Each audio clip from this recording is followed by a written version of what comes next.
Tonight's topic, there is only one sign with substance. I'm thinking about that and thinking about the signs and thinking about the many of different things that we call signs and symbols and the substances they carry. Even thinking about car symbols and signs and the substances they carry. There are many of different signs, but there's only one sign with true substance that has the ability to fulfill. Sunday I was kind of speaking on going in lieu of putting trust in men in the world and things like that. But those signs aren't fulfilling, and they don't fulfill us to where we can go after cars and houses and people and money and a lot of these things we can get and obtain them. But after we get them, we become to a point where there's still something missing to where without God and without that sign of God and without that substance of God and without that sign, that with that substance, things just aren't right no matter what we get. So I'm just thinking about tonight that the mentality and the mental aspect, that there's only one sign with substance, and the send out for the meeting tonight. There was a typo, and the book is actually Exodus chapter 40, verse 34, where we'll be coming from. But the verse there, 34, reads, and it says that then a cloud covered the tent of the congregation, and the glory of the Lord filled the tabernacle. And so what we understand is that this is the sign that we want, and this is the sign, the only sign that has true substance to where once this sign comes and once the glory fills the tabernacle and the cover, the tent is covered, that cloud, that sign that we see, that's when everything starts to move into place, and that's the only sign with true substance that will bring us to a point to where we can fulfill ourselves and not have to go into want and look toward any other sign or any other thing. But the sign of God is the sign with the substance. And tonight's message, we'll be looking at the children of Israel and how it wasn't just a physical move, and it wasn't just a physical thing where they had moved from one position to the other position, and they were free physically, but they had to be free mentally, and God was trying to teach them how to become a people, because those who weren't a people, he was trying to teach them how to become one, and how to understand mentally the difference between the sign and with the substance and the one without the substance. So where we understand that the children of Israel, they were in Egypt 400 years, enslaved 400 years. You can imagine that the mental change to where they had a lot of ideas from where they were, and coming out of a place to where you've been 400 years captive. You can imagine the thoughts and the thought process and how they thought, to where we even understand that having finances and having things with the wrong mentality, it doesn't matter. So we understand that you can have the wealth of the master, but a mind of a slave, and it won't matter. And so we understand that the children of Israel, they had the wealth of the master, but they had mentalities of slaves. And so we understand in a passage, they had built an image of what they thought God would look like, in the lieu of Moses coming back from speaking to God, and they had built what they thought God would look like, and they built what actually looked like the Egyptians' God, and they built a cow, and they built a calf, and they were there worshiping the calf, the cow, and they had Aaron build this, but they had them do this to where they were looking for something to worship, because Moses was taking a little time coming back from speaking with God, and it's just teaching us that sometimes, most times when God is speaking, it's not something quick. It takes some time for us to get a hold of what God is saying and what He's doing, and we have to be patient and wait for God, and we see in their impatientness to where they couldn't wait. They went astray, and they created a God, and they created something that they thought God would look like, but we understand what they built was based off of Egypt, and it was based off of where they had been. And sometimes I'm in life, when we understand, when we go to do different things, and we understand, we try to build these images when you don't have a God, the example of God, and when you don't know exactly what to build, you cause a chance to build the wrong thing. And so we see the children of Israel, they had come up to a point to where they're trying to figure some things out, and becoming impatient, and they're not waiting, and they're not being patient to it. They were upset at Moses for bringing them out of Egypt in the first place, and we see that they even had wants of going back, but we see that we understand the plan, how God moves and how God works. God had a much greater plan for them coming, and how He was strategic in working with them to where they had to burn the calves in order for the sacrificial offerings. But I want to give us a couple of scriptures for tonight's message before we get too far into the message. But the first scripture I want to read is Psalms 100, and it says that it's talking about serving the Lord with gladness. And I just want to read a couple of scriptures there, and it says, "Make a joyful noise unto the Lord, all ye lands, serve the Lord with gladness, come before His presence with singing." It says, "Know ye that the Lord, He is God." And it says, "It is He that has made us, and not we ourselves. We are His people, and the sheep of His pasture." And so if we understand that is He that has made us, and not we ourselves, that is some things that we don't even know about ourselves that He has to still reveal to us, and that if we're His people and the sheep of His pasture, that means He's the one, that He's our shepherd, and He's the one that's guiding and leading us. And we have to understand, we have to follow what He's teaching, what He's showing us, in order for us to understand some things in the right light. And He said, "Enter into His gates with thanksgiving, and into His courts with praise." It says, "Be thankful unto Him and bless His name." And so we understand then who God is and what He's already done for us, and the many ways that He's made, and all the doors that He's opened for us, and who Jesus is, and how He died for us on the cross. This is something that we should want to do, because we understand who our Savior is. But it said, "For the Lord is good, for His mercy is everlasting, and His truth endureth to all generations."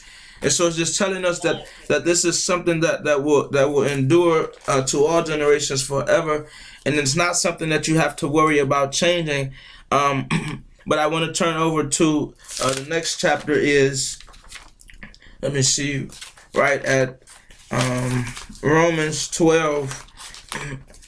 And in Romans 12, and I'm going to read a couple of verses.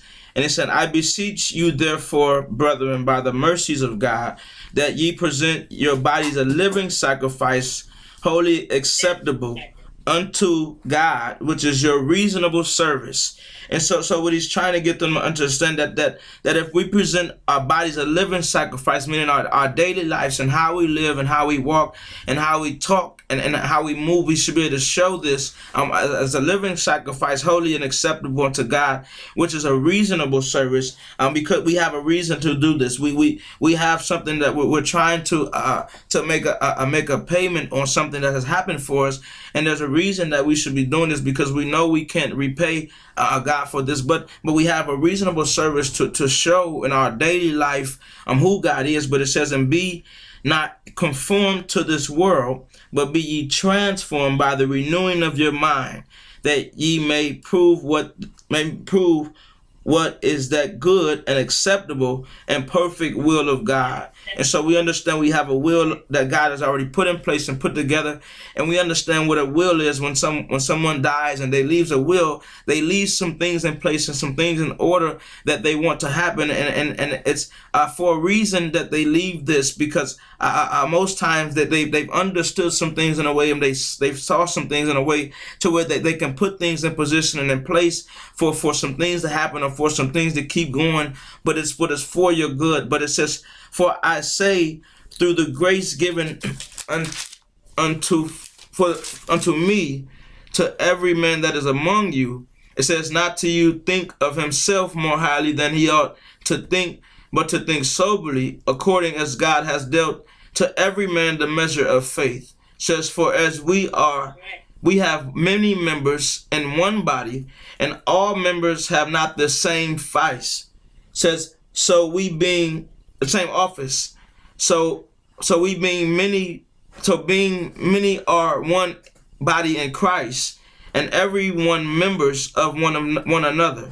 It says, having then gifts differing according to the grace that is given unto us, whether prophecy, let us prophesy according to the proportion of faith. And so he's telling that we all are many members of one body, but everybody's gift is going to be different according to the faith that we put in, and according to what we have and what God gives us. We'll all have different gifts and we'll all play different parts, but we'll be all members of one body, and we'll have to come together. But he said, on ministry, let us wait on ministering, or he that teacheth on teaching, or he that exhorteth on exhortation, that he that giveth, let him do it with simplicity, he that ruleth with diligence. It says, he that showeth mercy with cheerfulness. And so we understand that he's trying to show them how to move and how to understand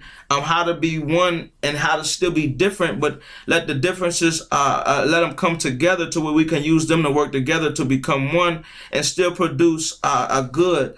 And he's saying, let love be without dissimulation. It says, abhor that which is evil, cleave to that which is good. It says, be kindly affectionate one to another with brotherly love and honor, preferring one another. And he said, prefer one another. So it's saying sometimes, rather than yourself, prefer somebody else to where instead of it's my turn, it may be your turn this time. And so we show this type of love to where we can prefer each other. If we find ourselves, everyone preferring somebody else, you'll be on the other end of somebody else preferring. But it's just how he's trying to show us how to love and overcome evil with good. And he's saying, not slothfulness in business, fervent in spirit, serving the Lord, rejoicing in hope, patient in tribulation, continuing instant in prayer. In the sense that continuing instant in prayer means to keep praying, distributing the necessity of saints, given to hospitality, bless them which persecute you, bless and curse not. Rejoice with them that do rejoice, and weep with them that weep. So it's saying that cry with them that cry. And saying, be of the same mind one toward another, mind not high things, but condescend to men of low state. Be not wise of your own conceits. And he's saying, don't try to be belittle people. Saying, but think about those in low states. He said, recompense to no man evil for evil. Provide things honest in the sight of all men.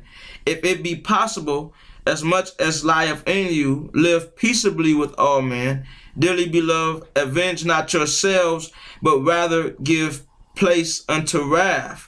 For it is written, vengeance is mine, and I will repay, saith the Lord. And so we don't have to worry about going into doing a bunch of things, but the Lord is telling that the vengeance is his and that he'll take care of all of that. And if we just put our faith in God and not in anywhere else, we can understand that we don't have to do a bunch of fighting and going back and forth, because God has already told us that vengeance is his.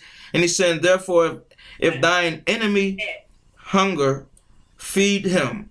If he thirst, give him drink. It says, for in so doing, thou shalt heap coals of fire on his head. It says, but not overcome of evil, but overcome evil with good. And he's trying to get them to understand how to love one another and how to overcome the evil with good, and how to move and how to understand some things. And so I want to move to 1 Peter in chapter 2. And it starts saying, wherefore laying aside all malice and all guile and all hypocrisies, all envies and all evil speakings, it says, as newborn babies. So it's telling us as newborn babies, as fresh as newborn babies, it says, desire the sincere milk of the word, that ye may grow thereby. And so it's saying that as babies desire this milk, but he's teaching them, he's talking about the word of God, and he's saying that you will grow by that milk, and you'll grow by that word that you desire. So he's saying lay aside all of these things because the word is what's most important.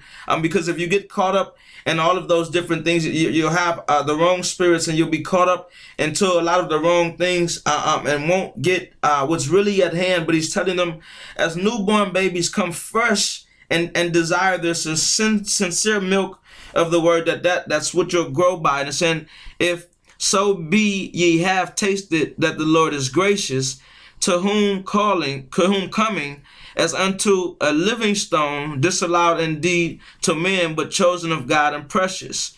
It says, ye also as lively stones are built up a spiritual house and holy priesthood, to offer up spiritual sacrifices acceptable to God by Jesus Christ. It says, wherefore also it is contained in the scripture, behold, I lay in Simon a chief cornerstone, elect precious, and he that believeth on him shall not be confounded. Unto you, therefore, which believe, he is precious, but unto them which is disobedient, the stone which the builders disallowed, the same is made the head of the cornerstone.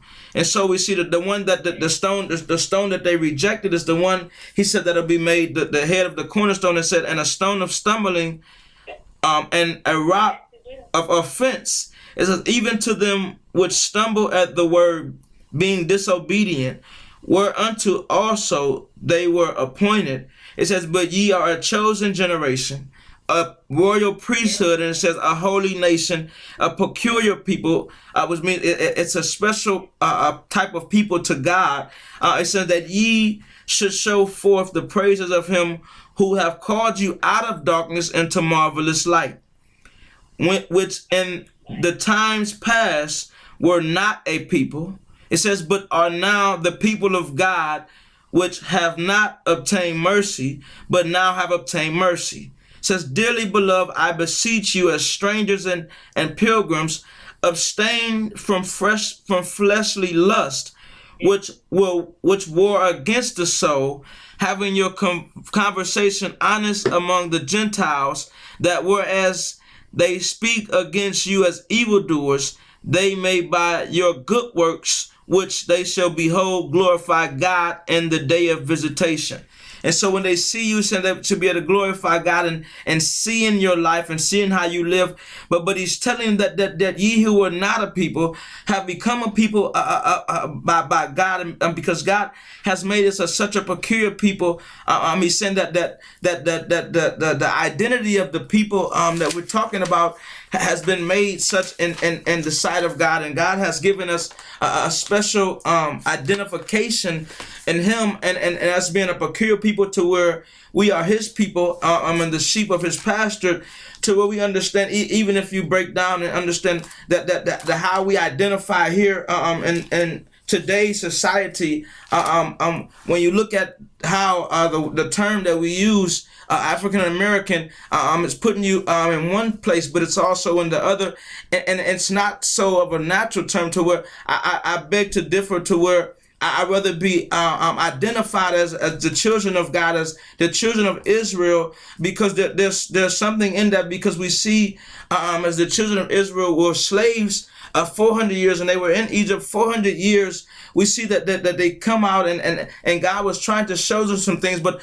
their identity was off because of how they thought and their mental thoughts, and God had to do some strategic things to bring them who were not a people into a light, to where they became a people, and God had moved strategically to deal with them in order to get them to understand some things, and even in their detachment, as we understand children and babies, as when they detach, God was trying to show them some things to get them to understand that we have to understand taking off the training wheels and living a life being crutched, that sometimes we have to kick away the crutches so that we can walk on our own 2 feet. And this passage, God is trying to show the children of Israel how to identify themselves and how to disassemble themselves from where they have been for 400 years. And we see this is so many generations that has been going in one route, and they've been going this route for so long that they have been misconstrued mentally,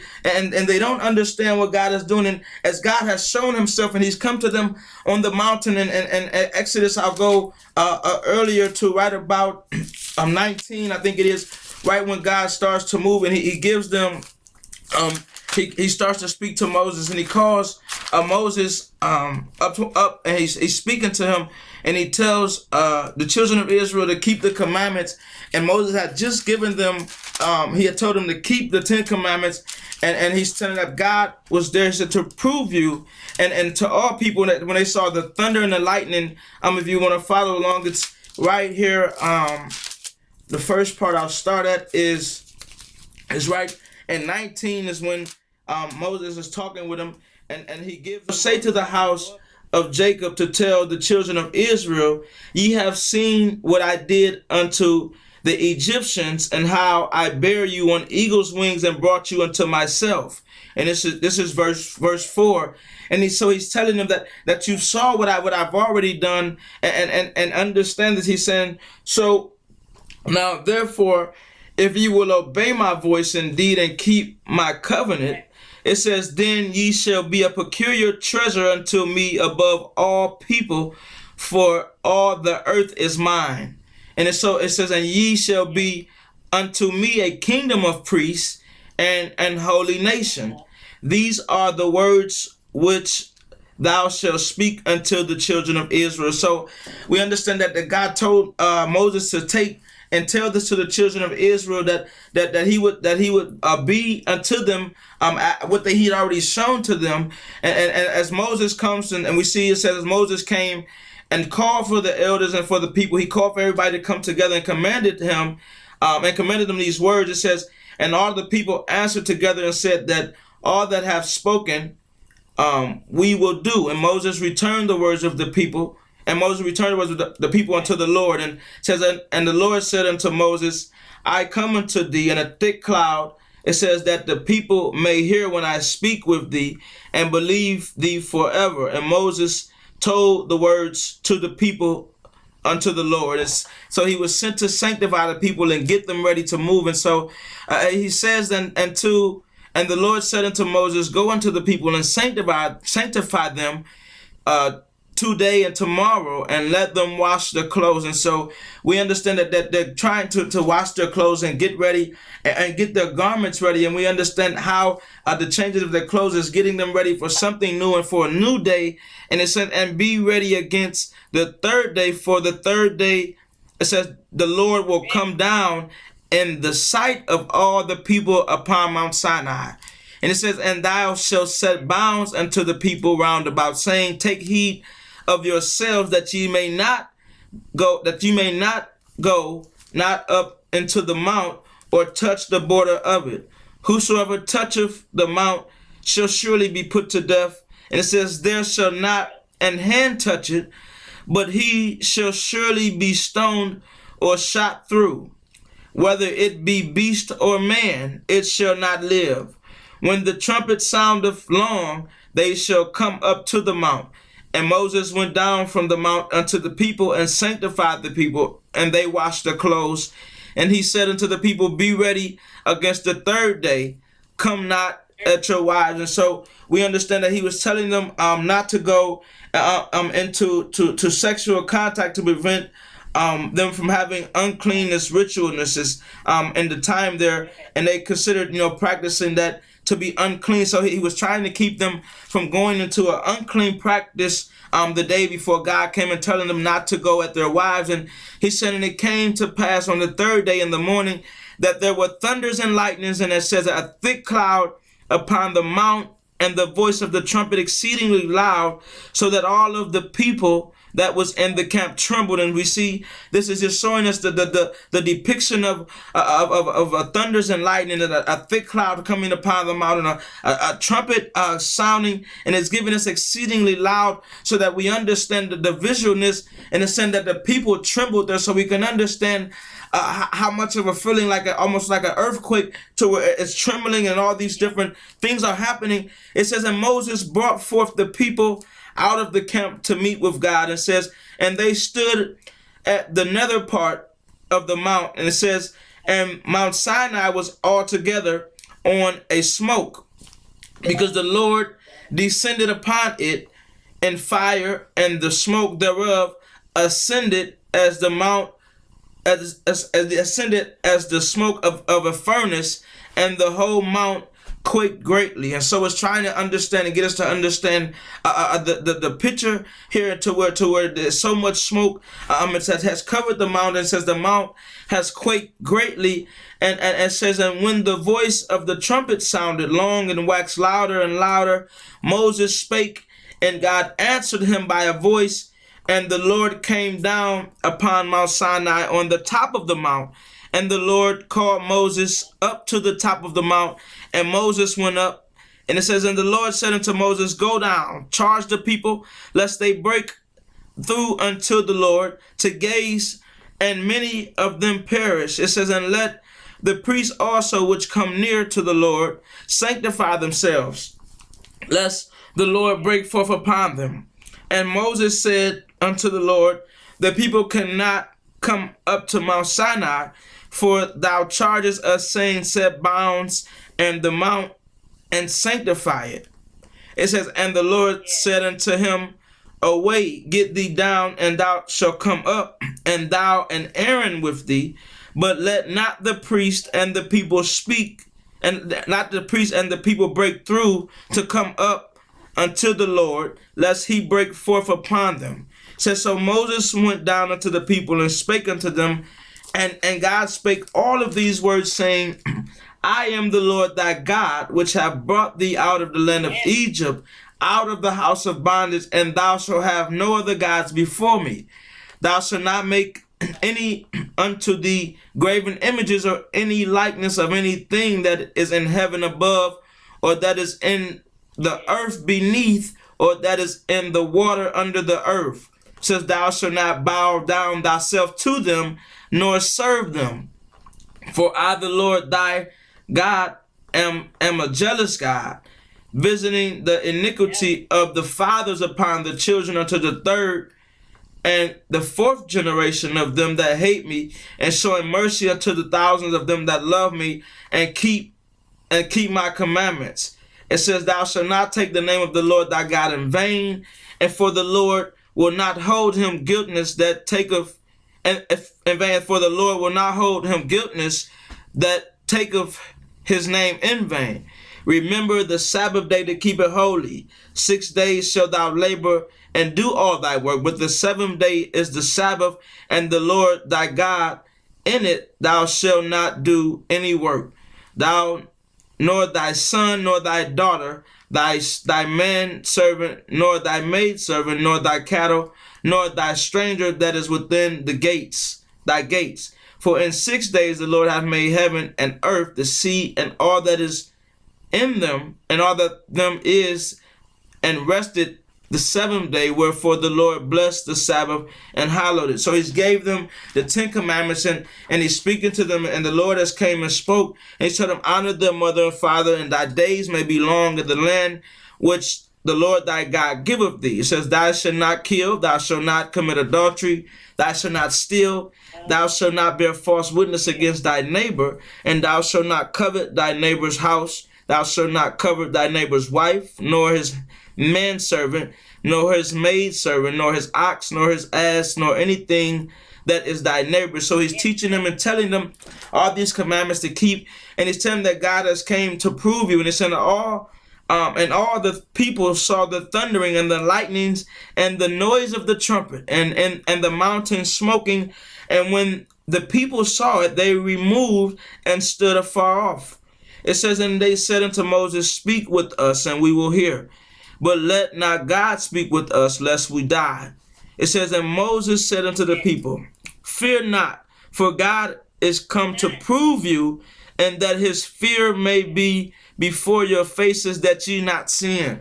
And so we understand and remember that the fear is there for us to remember that God is there so that we don't sin. And so we remember his reverence and remember who he is and remember that he's with us. And it says, and the people stood afar off, and Moses drew near unto the thick darkness where God was. And the Lord said unto Moses, that thou shalt say unto the children of Israel that ye have seen that I talked with you from heaven, that ye shall not make with me gods of silver, neither shall ye make unto you gods of gold. And so he's telling them not to make the gods of silver or gold. And then he goes into giving them laws as far as for rules for building the altar, and laws for how they would deal for each other, how they would govern themselves against each other, and the other laws as far as what they should do, and as far as ethics and pretty much how they should move as far as reverencing each other, and laws regarding murder. But he starts to give them the laws, and Moses is talking, and he gives them instructions for offerings for the tabernacle, and instructions for the tabernacle, the ark of the testimony, the mercy seat, where we understand that the mercy seat was important because the mercy seat was where the blood had for the atonement, for the sacrifice of the people. He talks about the table, and he starts to talk about all these different things, and Moses is speaking, and God is teaching them, and this is where they start to talking, and God is working and teaching and telling Moses these different things. In 29, where we see the appointing of the priests, and then in 10 it says, and thou shalt cause a bullock to be brought before the tabernacle, and the congregation of Aaron and his sons shall put their hands upon the head of the bullock. And so Aaron and his sons, and when they had just been anointed priests and had just been anointed, we understand that he's teaching them about when they come in and when they come to the meeting. It says that and thou shalt kill the bullock before the Lord by the door of the tabernacle of the congregation. And it's so that it says, and I read again in verse 10, it says, and thou shalt cause a bullock to be brought before the tabernacle of the congregation. And Aaron and his sons shall put their hands upon the head of the bullock. And it says, and thou shalt kill the bullock before the Lord by the door of the tabernacle of the congregation. And it says, shall take of the blood of the bullock and put it upon the thorns of the altar with thy finger, and pour all the blood beside the bottom of the altar. And thou shalt take all of the fat that covereth the inwards and the caul that is above the liver and the two kidneys, and the fat that is upon them, and burn them upon the altar. But the flesh of the bullock and his skin and his dung shall thou burn with fire without the camp. It is a sin offering.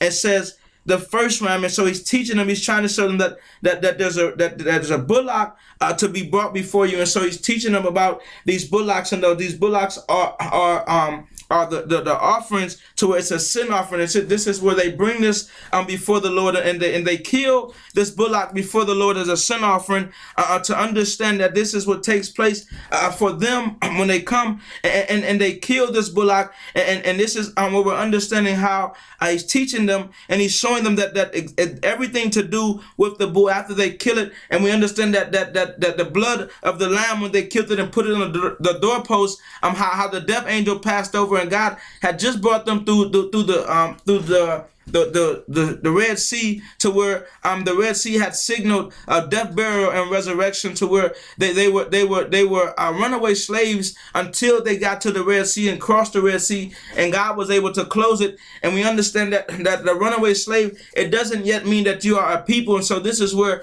we understand being a people. God is showing them how to be a people, to where they become runaway slaves, and in the runaway slaves, they had to cross over the Red Sea in order to actually become a people. And God is trying to show them some things, and he's teaching Moses, and he's telling them and saying that thou he's telling them what to do with the bullocks, and we understand that this is the sin offering, and he's telling them that when they come to the tabernacle, it says before, it says the tabernacle and of the congregation, it says that Aaron and his son shall put their hands upon the head of the bullock, and it says that thou shalt kill the bullock before the Lord by the door of the tabernacle. And he's teaching that when we come to congregation and we come before the Lord to our tabernacle, that there should be some bulls that we're killing, because there's some things that happen, and he's trying to get them how to understand how their sin offering works. But he's telling them that the first ram, thou shalt also take one ram, and Aaron and his sons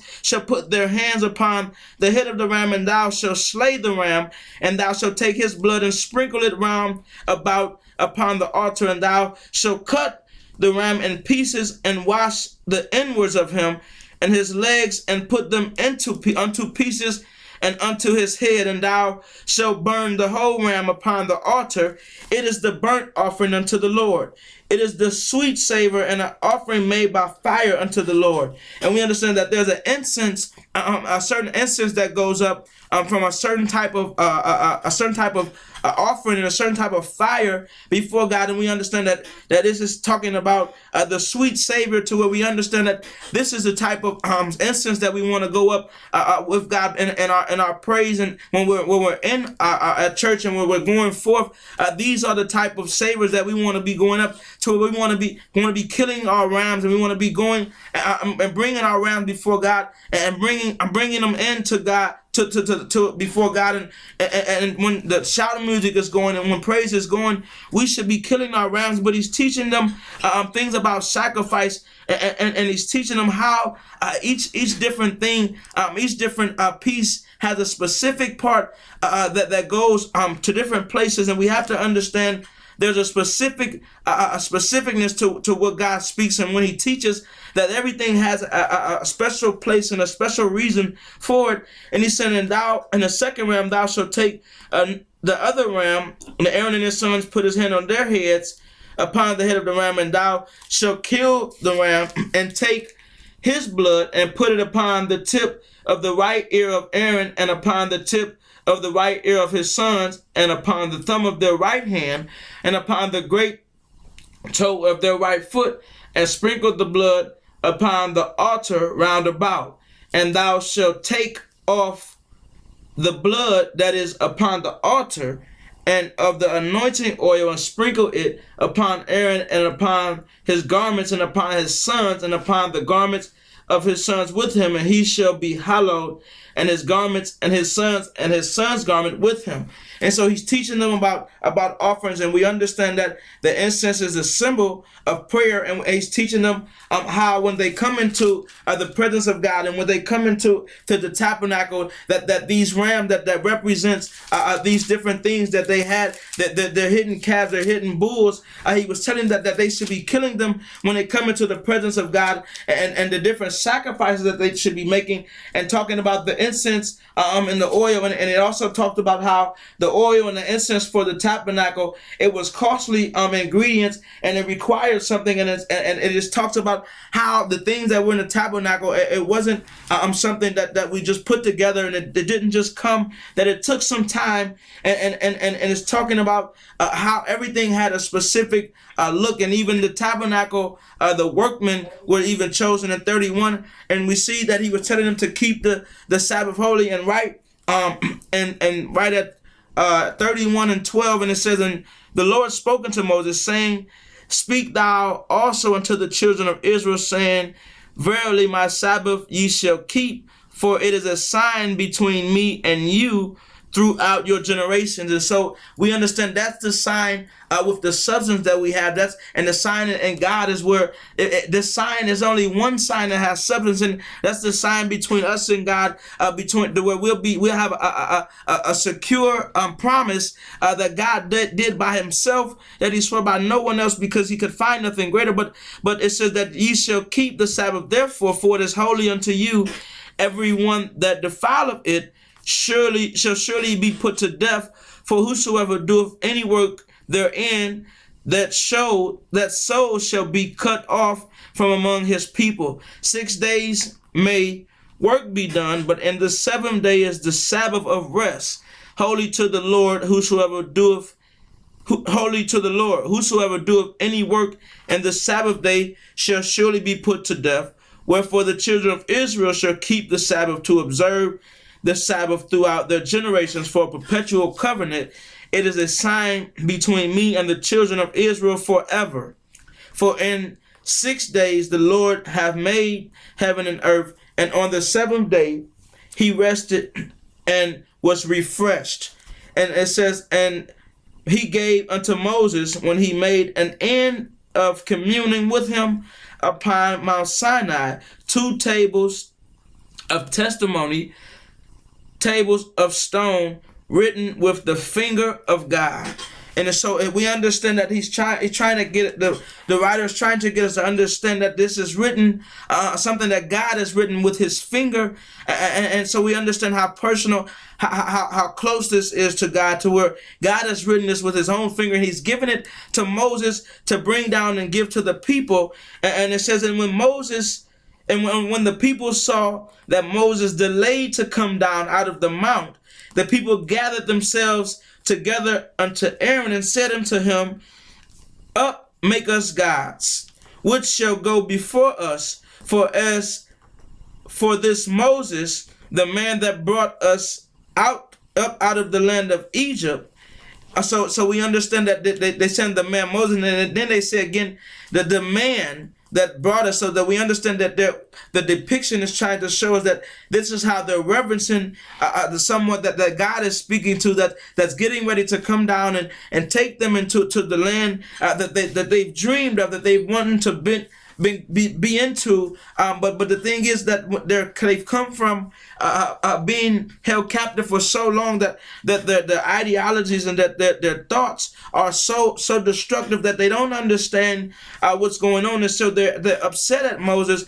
And we already understood that they have been murmuring, and they're upset at Moses for bringing them out, to where they even had thought about going back, and they thought about the taste, because we understand that the taste is important. And sometimes I think about the country that we live in, and we think about how sometimes, with food, people like flavor of something, and it's not the food that's so good, but it's like people that like hot sauce, they may not actually like the food, but they like hot sauce. So if the food has hot sauce on it, if it has a certain type of sauce on it, then it's good to them, or then they can eat it. And that's sometimes the same thing. If the places, the sauces that they put on things here, it sometimes is a little tricky, because you tend to like some things, but the root of all things, that it's nothing here that'll fulfill. There's no signs here that'll fulfill us the way that we need to be filled. And so we understand that the sauces of Egypt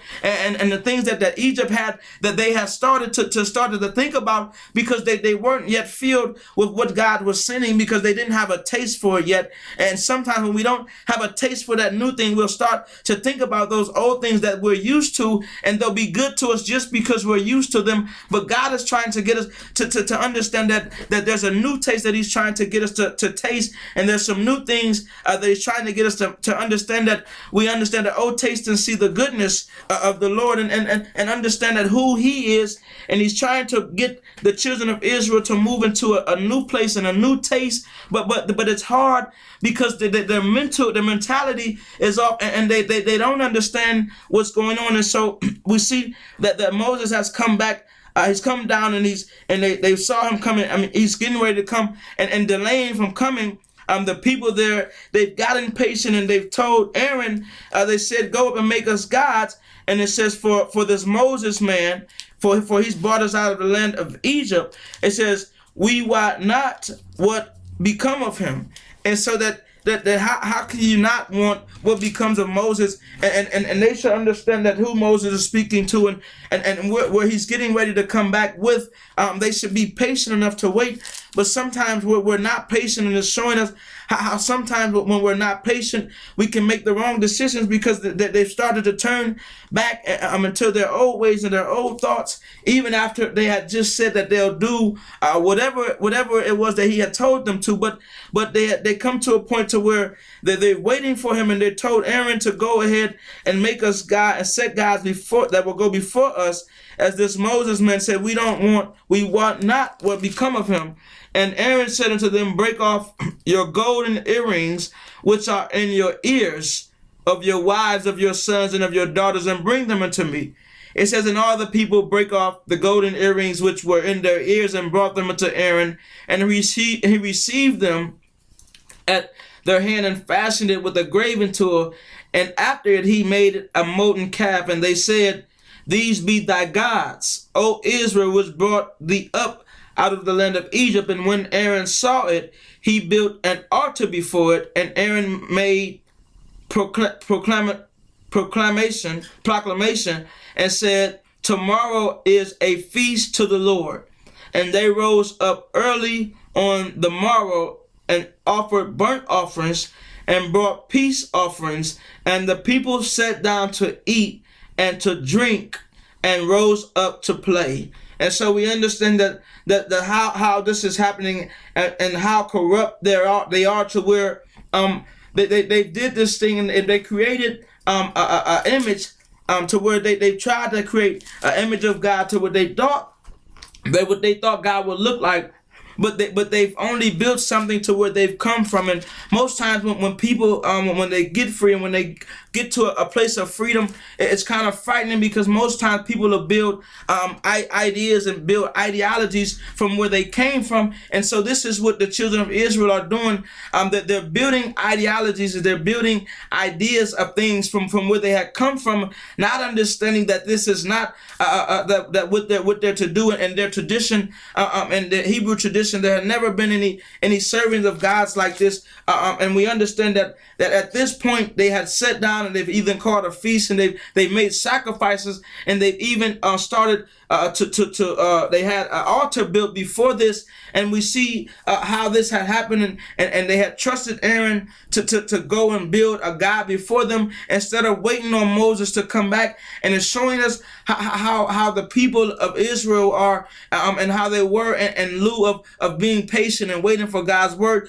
to where it takes some time for God to work and to do what he has to do, because he understands that there's a specific way on how to move things and how to get things done. And we see the Lord said unto Moses that, go, get thee down, for thy people which thou broughtest out of the land of Egypt have corrupted themselves. And so we understand that he's telling them that they have corrupted themselves. They have gone in a way to where, if we understand that the word corrupted doesn't mean that they have ruined themselves. They have put themselves in a position to where there's no bringing them back. There's no way to use them anymore. There's no way to put this into work. And so we understand that he has told Moses to go down and to get them, because he said that these people that he has brought out of the land of Egypt have corrupted themselves.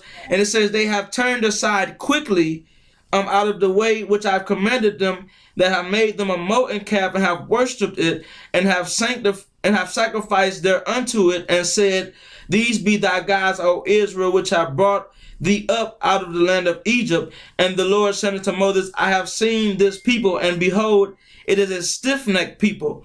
And he's trying to get him to understand that the people that he's dealing with, and how they don't like to listen, and they're not easy to listen and easy to understand things. He's telling them that they're a stiff-necked people, and they had done a great sin, for where he's trying to get him to understand who they are, and who Moses, to understand who he's dealing with. He said, now therefore let me alone, that my wrath may wax hot against them, and that I may consume them, and I will make of thee a great nation. And then we see Moses tries to intercede for the people, and he tries to intercede with God, and he tries to pray for them, and plead for Israel to God.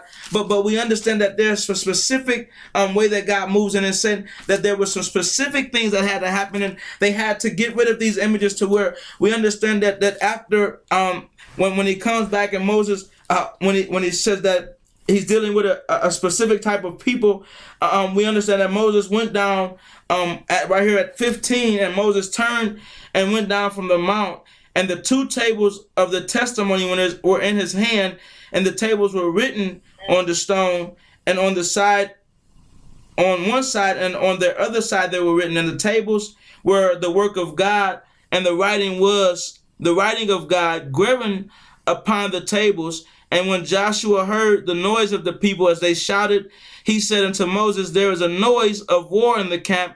And he said, it is not the voice of them that shout for mastery, neither is it the voice of them that cry for being overcome, but the noise of them that sing do I hear. And so he's trying to get him to understand that there's a certain noise that he hears from them, and it's not the sound of God. It's not a sign of God that he hears coming from them. It's not something that will reverence them from overcoming something. It's not something that will register them shouting for mastery, shouting for someone to come. But he said, but the noise of them that I hear is that I do. The noise of them that sing do I hear. And it come to pass, as soon as he came nigh unto the camp, that he saw the calf and the dancing, and Moses' anger waxed hot, and he cast the tables out of his hands and broke them beneath the mountain. So we understand that Moses broke that, and then he took the calf that they had made and burned it in the fire and ground it to powder and strawed it upon the water and made the children of Israel drink it to get rid of it and to show that it could only be human waste. But tonight's message, there's only one sign with substance. We see that the children of Israel had created a sign, and they created the image to where that image couldn't help them and wouldn't do anything for them, and it wouldn't save them. And we have a lot of substances that we have, and a lot of signs that we have here, and we have to understand that there's only one sign that has the right type of substance that's going to save us. And 34, what we read earlier, that the cloud that covered the tent of the congregation and the glory of the Lord filled the tabernacle, and Moses was not able to enter the tent of the congregation because the cloud abode thereon, and the glory of the Lord filled the tabernacle. And it says, and when the cloud was taken up from over the tabernacle, the children of Israel went onward in their journeys. And it's saying, but if the cloud wasn't taken up, that they journeyed not until the day that it was taken up. And we understand that this sign is what they were looking for, and that they had to understand how to come in and how to make the offerings and how to sacrifice in God's house, and how to understand that Moses had to go through many of different things and a lot of these passages before he was able to get to finish in 33. It says, and he reared up of the court around about the tabernacle and the altar, and set up the hanging of the court gate. And so Moses finished the work. And after Moses was able to finish the work, and once we finish our work, it says, then the cloud covered the tent of the congregation. And we see that that's what made it to happen. And once Moses was able to finish, then that cloud came and covered the tent. And so tonight's message, that there's only one sign with substance. Understand that the children of Israel had been in slavery, and they created these signs from where they had come from, that there was only one sign with substance, and they had to wait for the right sign, and that we have to wait for that sign in order for things to go, in order for us to travel on our journey and to be able to move forward. And so tonight, understanding that there's only one sign with substance, and that there's a mentality thing, and God is trying to get us to understand how to be a people and separate and understand how to move in a way that he wants us to move, and understand that there's only one sign, his sign, and that's the only sign with substance. And understand and remember tonight and right now, in terms of how the world is moving, how things are going, remember that there's only one sign with substance.